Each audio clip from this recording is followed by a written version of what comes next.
All right, sweet. What up, everybody? So Kwa sent me a really good question. He said, can you make a video talking about different fight styles, pressure, counter, brawler, out, in, how these styles clash with each other, and kind of that rock, paper, scissors dichotomy? How much do you train a fighting style that suits your personality and physical traits versus training or styles to be well-rounded? So how do you choose one style and stick with it? Do you train multiple styles? And then how do you adapt and switch in the middle of the fight? So a lot of big questions here, so I'm going to try to take them little by little.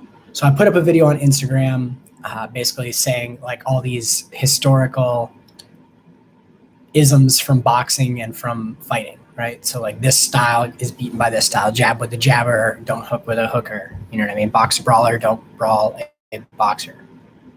Box a brawler, brawl a boxer. So I think, like I've said, so many times, you figure out these styles. A lot of this can get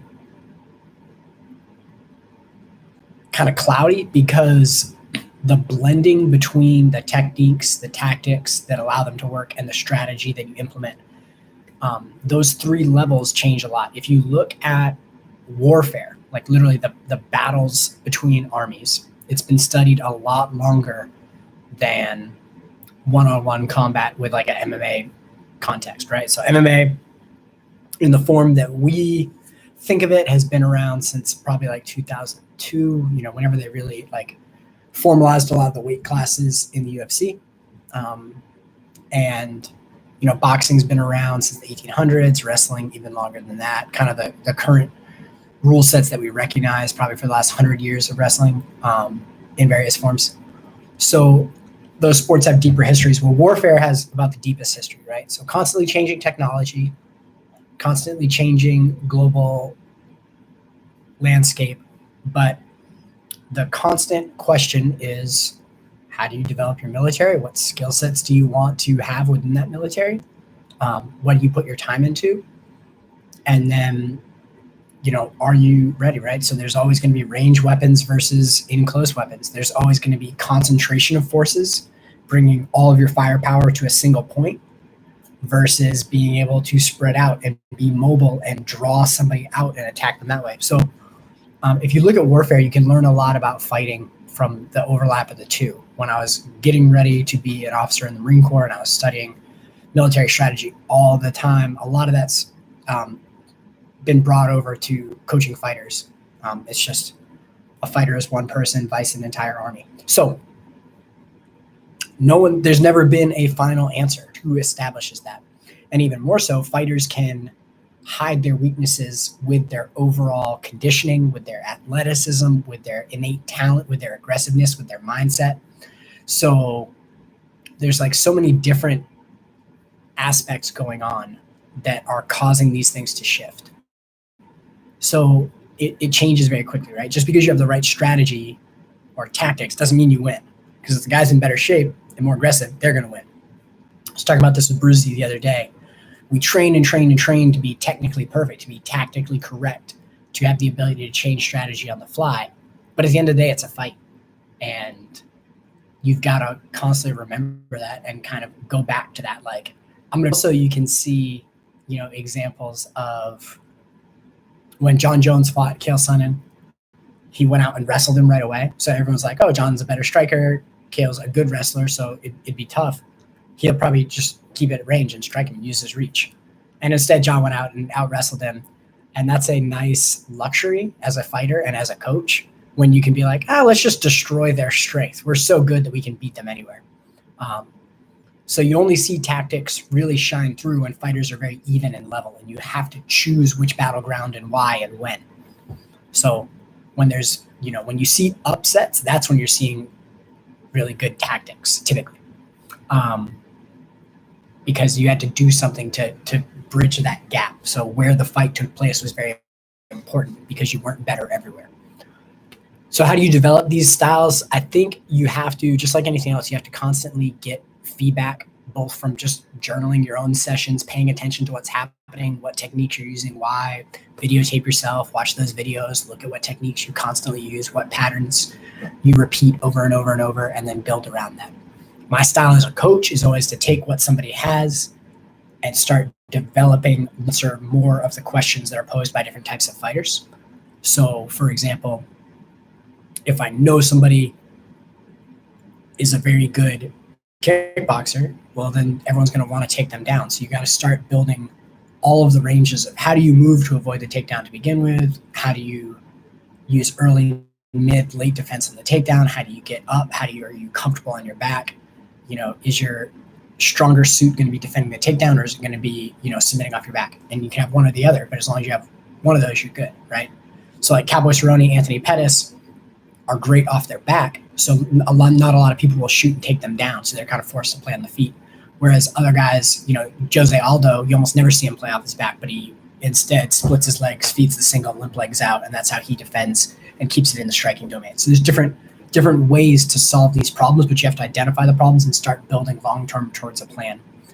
And fights won't show you because there's not enough time. You got to find it in the training room more often than not.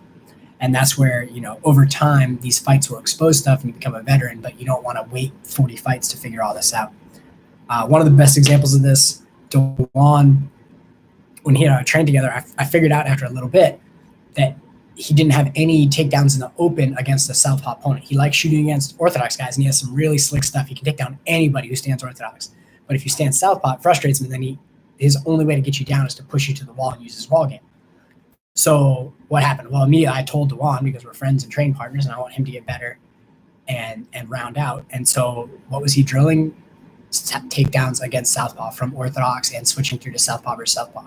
So he noticed a trend, noticed an area where he didn't have the skill set, and then immediately remedied that by changing things up. And then in fights, it's kind of a combination. You have those fighters that are really good at making adjustments. You get that feedback. If you're getting hit, that's pretty quick and honest feedback, and you can just see how somebody's moving. So learning how to read and adjust is its own skill set.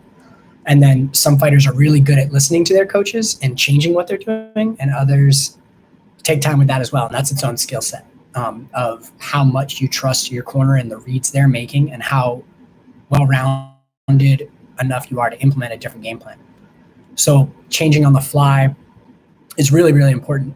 You've got to be able to adjust, and the fight should, the longer fights should adjust over time, which there can be multiple adjustments made over the course of a fight. If you look at 12-round boxing matches or 5-minute round MMA fights, a lot of them are very different each round as guys start implementing different tactical and strategic aims within that fight. But I think, as you're in the fight, you have to find where they're having success and you have to take them away, and you have to constantly be running little experiments of every feint, every movement, every, takedown you try, you're starting to see how they're dealing with it. And so if they stuff a couple takedowns in the open, well, we're going to the wall. If they are defending well off the wall, then I'm going to pummel and take them off the wall to try to take them down.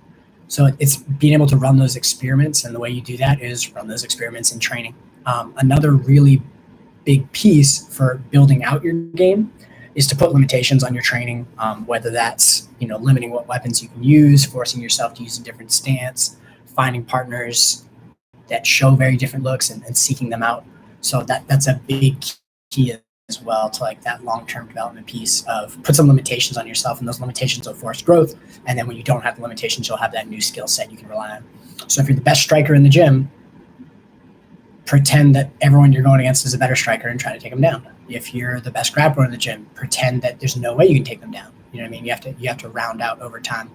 And that dichotomy of how much you should focus on your A game versus being well-rounded, that's like the biggest question in all of life, but especially in martial arts. So I hope this was helpful. And quick bonus content. Will Carrera, my leg be for as bent as you need it to hit the target you're trying to aim for?